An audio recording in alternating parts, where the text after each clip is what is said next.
What is up, ladies and gentlemen? This is the Chig coming at you with another Diablo 3 build guide. Today we are going to be talking about the Greater Rift speed farming build for farming primals and XP of the Savage set, the Horde of the 90 Savages.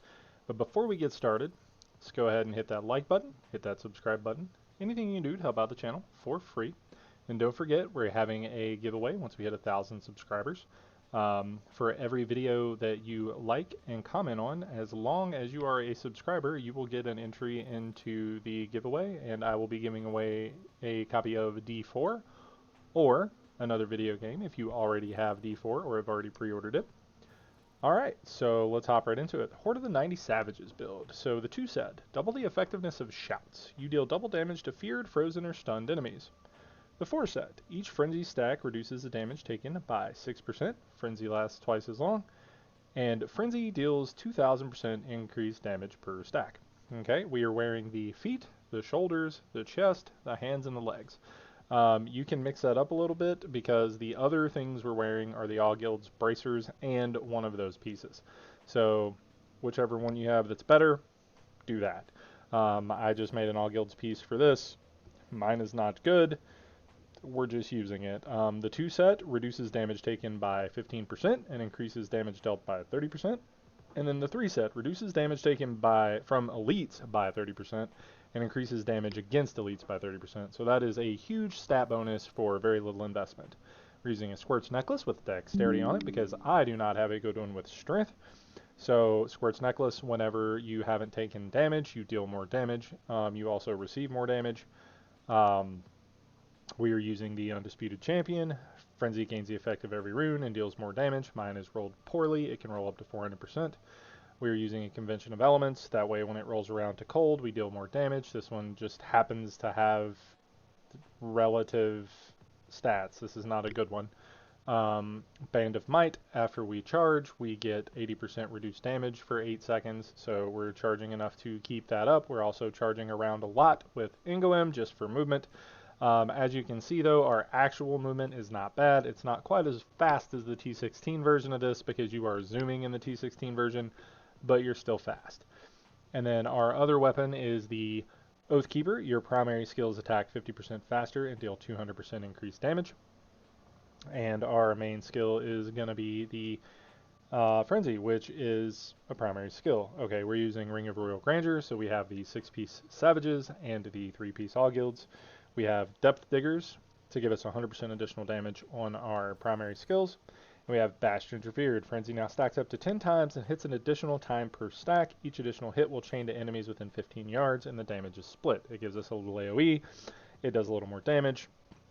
Completely awesome. Okay, so our gems, we're using a cooldown gem in the hat because we are trying to get Wrath of the Berserker back as fast as possible.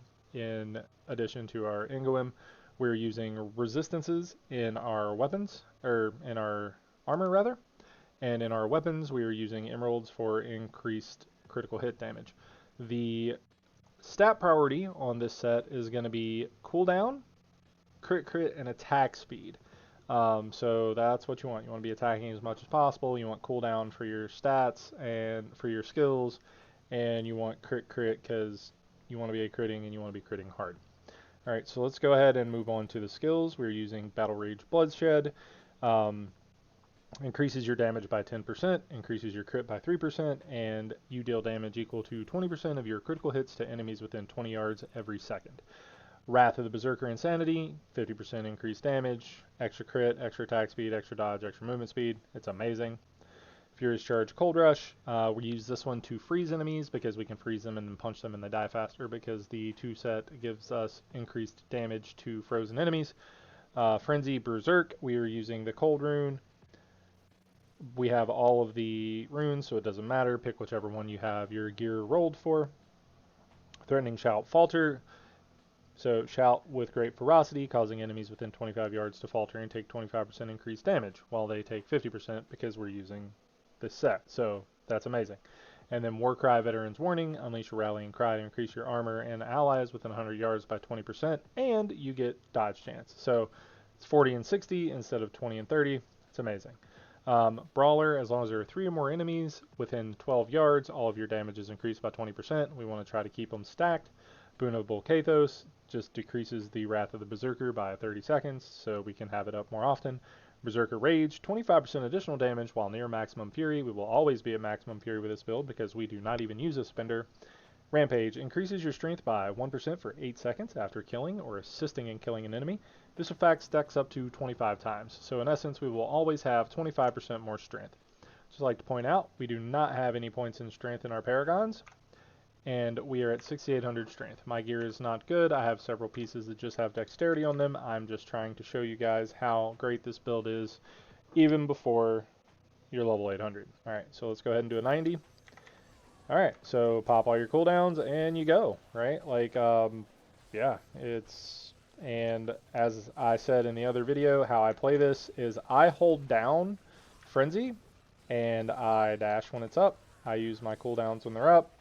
As long as there's density though, there's really no reason to charge, except for to get your ring up, and then if there's not density, obviously when you have Ingoem, you want to zoom to density or elite hunt. This is a very good elite hunting build because you literally delete elites. Like, you delete literally everything. So, I mean, it's fine. The first time I tried this build for the speed build setup, I did not even put depth diggers in the cube, and I still, like, one-shot the Guardian. So, like, it is incredibly strong. It's super easy to play. There's really, like, no fear of dying. You just run around and do basically this. You punch them in the mouth, they explode, and they die. There is no complications to playing it. There's really no requirements to playing it other than you just hold down the button and you run. Super easy. Barely an inconvenience. If you get the reference, leave it down in the comments. Hey. But yeah, like, trillions of damage several times per second. We should have the Guardian shortly. And then, depending on what my ring is on when the Guardian spawns, I'll either one-shot him or two-shot him, right? Like, he's, okay. So, let's see. Yeah. So, sub 2 minutes on a 90, super easy, super chill. You just hold down the button and run. You don't even have to really think. Super good farming build if you don't want to do Whirlwind, if you're tired of Whirlwind, if you're bored of Whirlwind, or if you just want to mix it up. This is a fun build to farm XP on. It's a fun build to play with your friends on because it can kill the Rift Guardians. Like, there's all kinds of stuff to it. Yeah, that's going to do it for this one though, guys. If you're still here, thanks for sticking around. If not, hit that like button, hit that subscribe button. Don't forget about the giveaway. I'll catch you guys in the next one, and get those legendaries.